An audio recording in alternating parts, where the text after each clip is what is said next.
La cornée est le tissu le plus greffé dans le monde. Environ un quart des malvoyances peut être potentiellement traité par une greffe. En 2019, en France, le don de cornée a permis de redonner la vue à plus de 5000 personnes. Des chiffres plutôt encourageants, tu vas me dire.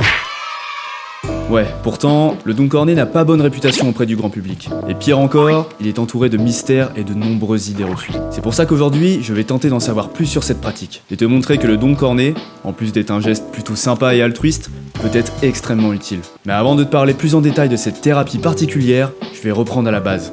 Tout d'abord, la cornée, qu'est-ce que c'est ? Pour répondre à cette question, je me rends au service d'ophtalmologie du CHU de Rouen, où je suis accueilli par Baptiste, un interne du service. La cornée, c'est une fine couche transparente située en avant de l'œil, donc elle est composée de plusieurs couches.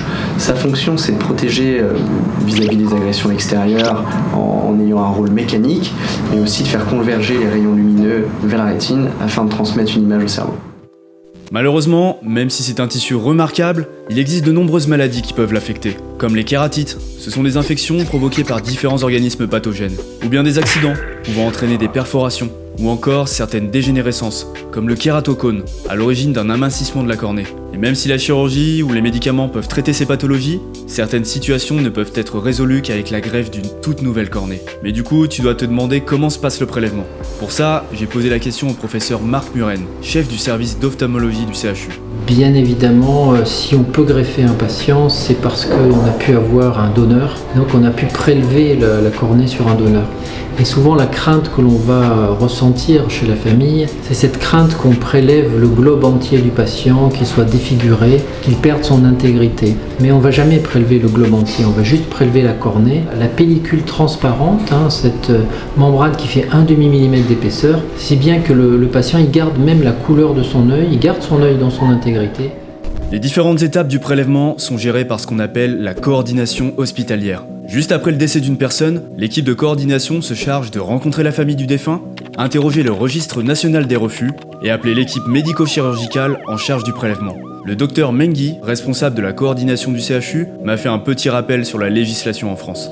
Alors, en matière de prélèvement, que ce soit pour les organes ou pour les tissus, la loi française prévoit le principe du consentement présumé, c'est-à-dire que tout Français majeur est considéré comme consentant s'il n'a pas fait connaître de son vivant son opposition. Il peut faire connaître son opposition en le disant à ses proches ou à sa famille, ou en s'inscrivant sur le registre national des refus. C'est donc une opposition au prélèvement que l'équipe de coordination recherche quand elle fait la démarche près de la famille ou des proches. Et dernier point, cette opposition peut être totale ou partielle, c'est-à-dire qu'on peut être donneur d'organes mais pas de cornée mais pas d'organes, ou bien s'opposer à tout, ou bien être consentant pour l'ensemble des prélèvements. Après l'étape du prélèvement, je me rends au laboratoire d'analyse de l'hôpital, et plus précisément à la banque de tissus. C'est là qu'on vérifie la bonne qualité des cornées. Les tissus doivent passer toute une série de tests avant de pouvoir être greffés sur un œil. David Toubeau, qui est ingénieur responsable de la banque, m'a expliqué les différentes analyses effectuées sur les cornées. La banque de tissus réceptionne ces greffons et nous on aura donc pour rôle de les conserver pendant 30 jours à la banque de tissus et après de sécuriser les tissus. On va rechercher tout ce qui est pathogène, des bactéries, levures, champignons. Et après vérifier aussi que les sérologies du donneur sont négatives sur tout ce qui est hépatite B, hépatite C, HIV, HTLV, la syphilis. On va regarder la qualité tissulaire du greffon, c'est-à-dire qu'on va compter les cellules endothéliales du greffon. Il faut vraiment penser que la banque de tissu elle est là pour donner un greffon de bonne qualité et donc éliminer tous les greffons qui ne seront pas aptes à la greffe. Pour voir tout ça plus en détail, j'ai accompagné Fanny, qui est technicienne de laboratoire à la banque de tissus. Mais avant de pouvoir manipuler des greffons, elle me fait subir un relooking en mode astronaute. Ici, on ne rigole pas avec l'hygiène. Les manips sont faites dans des ZAC, zones à atmosphère contrôlée. Dans ces zones, le principe est de maintenir l'atmosphère à une pression donnée, pour avoir un taux de particules dans l'air le plus faible possible, afin de limiter les risques de contamination. Après avoir coloré le greffon, qui permettra de bien voir les cellules, on passe à l'observation microscopique. C'est là qu'on vérifie l'intégrité du tissu. Fanny regarde la qualité des cellules endothéliales ainsi que la quantité. Pour être greffée, une cornée doit avoir au minimum plus de 2000 cellules par millimètre carré. Une fois toutes ces analyses effectuées, les cornées sont stockées et conservées, en attente d'une greffe. En France, il y a tout un réseau de banques comme celle-ci. Les banques de cornées s'assurent du stockage et de la bonne distribution des tissus sur le territoire. Bon, maintenant que tu sais tout sur le prélèvement, on passe à la greffe. Ce matin, le professeur Muren m'a donné rendez-vous au bloc opératoire, où il prévoit de réaliser plusieurs greffes. J'enfile une tenue propre avant de franchir les portes du bloc et rejoindre l'équipe chirurgicale. La greffe permet de traiter un grand nombre de pathologies de la cornée. Mais aujourd'hui, on va s'intéresser à un cas en particulier. Notre patient est un homme d'une trentaine d'années, qui souffre d'un kératocone de l'œil gauche. Comme je te le disais, le kératocone est une maladie dégénérative. La cornée s'amincit, elle devient trop souple et s'abîme jusqu'à se déformer. Elle perd son aspect sphérique et prend alors la forme d'un cône, d'où le nom kératocone qui vient du grec. Les rayons qui la traversent sont alors dérivés et mal perçus par la rétine. Résultat, la vue est floue, le patient a une forte sensibilité à la lumière et des distorsions. Et si jusqu'ici il pouvait porter des lentilles ou des lunettes pour compenser son handicap, la maladie a atteint un stade trop évolué et nécessite donc une greffe de cornée. Tandis que l'équipe d'anesthésistes s'active pour endormir notre patient, les chirurgiens préparent leur matériel. Une des infirmières du bloc s'assure de la traçabilité de la cornée qui va être utilisée.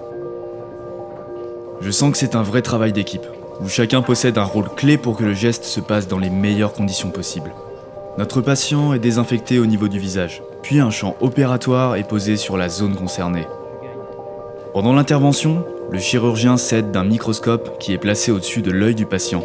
L'image est retransmise sur grand écran, pratique pour connaître l'avancement de l'opération en temps réel. Mais trêve de discussion, tout le monde est prêt, l'opération peut commencer.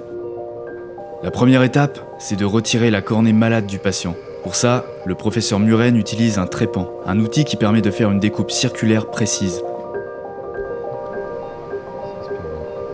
Les traits bleus que tu vois sont des marquages pour l'aider à bien placer ses instruments. Ici, on parle de kératoplastie lamellaire. On retire quasiment toute l'épaisseur de cornée. On ne conserve que la couche la plus profonde. Une fois la cornée pathologique enlevée, il faut préparer la nouvelle. Il y a une étape de découpe en amont. En effet, la cornée à greffer doit faire le bon diamètre. En l'occurrence, ici, 8 mm. Le greffon est prêt, le chirurgien le place délicatement sur l'œil de notre patient. Il va maintenant suturer cette fine membrane afin de ne faire qu'un avec l'œil de cet homme. Attention âme sensible, je trouve que cette étape est particulièrement impressionnante, même si bien sûr le patient ne ressent aucune douleur grâce à l'anesthésie générale. En à peine une demi-heure, ce patient aura bénéficié d'une toute nouvelle cornée, qui l'aidera à vaincre la pathologie dont il souffre et lui permettra de revoir petit à petit. Aujourd'hui en France, grâce au travail du réseau des banques de cornée et des coordinations, les patients attendent en moyenne entre 4 à 6 mois seulement avant de pouvoir être greffés. Même si ces chiffres sont très encourageants, le manque d'informations sur le don de cornée et sur cette chirurgie entraîne encore et toujours, une fois sur deux, un refus. On peut facilement comprendre la peur d'être privé de ses yeux après sa mort. C'est un peu perdre le dernier symbole de vie et le reflet de notre âme. Pourtant, il faut se rendre à l'évidence. Le don de cornée ne concerne que le prélèvement d'un demi-millimètre d'une fine membrane transparente, qui, aussi insignifiante soit-elle, permettra de redonner la vue à des personnes dans le besoin. Si tu veux plus d'infos, je t'invite à visiter le site de la Banque Française des Yeux. La banque a deux missions principales.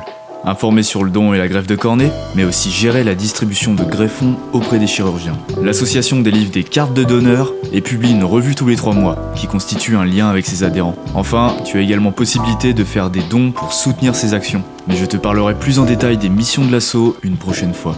Abonne-toi si tu ne veux pas rater mes prochaines vidéos. Allez, je te dis à bientôt.